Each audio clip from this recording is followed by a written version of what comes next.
Thank you, President. I will be brief. This motion comes from a former member of the Labor Party and refers that party to the Ombudsman for an anti-corruption investigation. Mr Somyurek takes the next step on his unlikely redemption arc.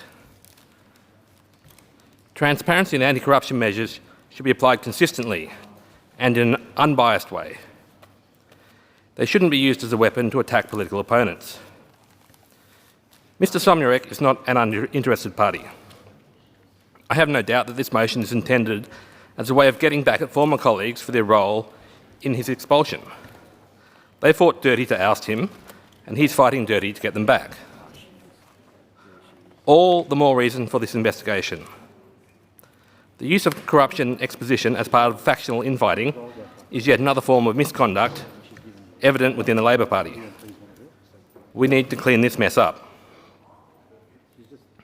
We know about some of the use of taxpayer resources for party political campaigning. We know about some of the Labor branch stacking. We know about some of the public sector stacking. And we know about some of Labor's internal factional power struggles that have destroyed local councils.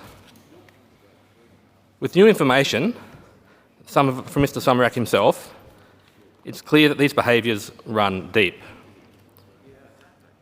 While the red shirt allegations may be old news, some of the other areas outlined in this motion are very current.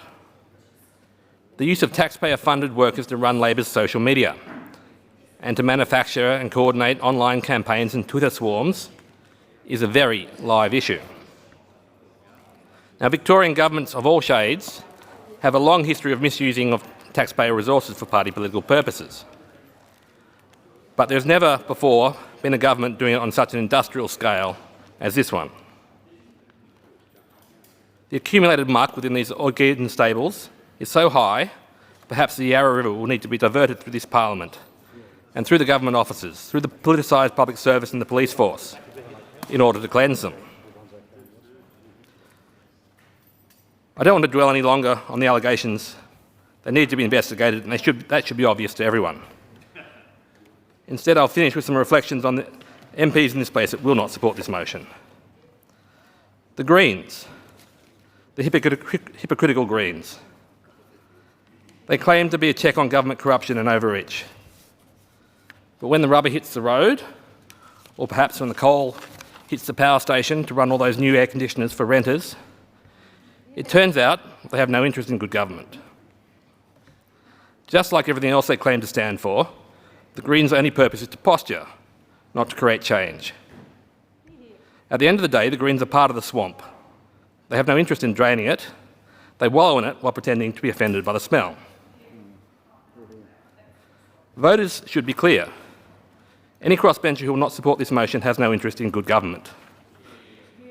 They are in the pocket of the government. Hypocrites threading their arguments through the eye of a needle. Some of them may appear to have already tattooed their allegiance to the government all over their bodies, but if anyone was still in any doubt, let today's vote dispel that. And the voters of Victoria will remember it come the election. I support this referral for an expanded investigation into corruption within this government.